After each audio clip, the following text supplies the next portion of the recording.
The Scrum team crafts a sprint goal for each and every sprint. It's made during the planning process for the sprint, after the work of the sprint has been forecast by creating a sprint backlog.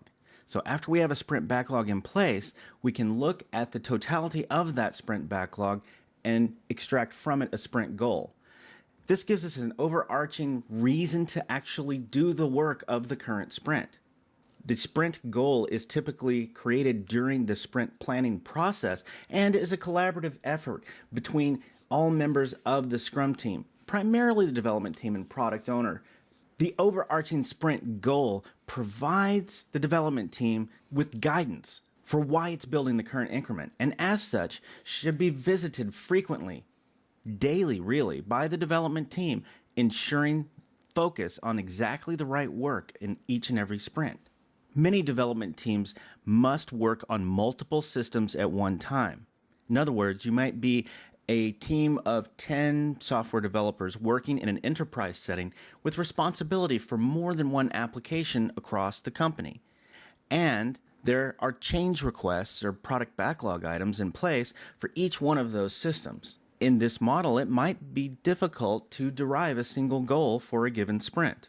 Given this very real-world situation, how would you advise a team facing this challenge? Pause the video to consider your answer.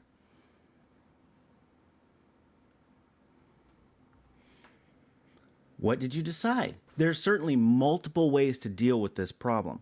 In a perfect world, we'd be able to simply work on one particular sprint goal for every sprint and have all members of the development team focus on one system or increment at a time.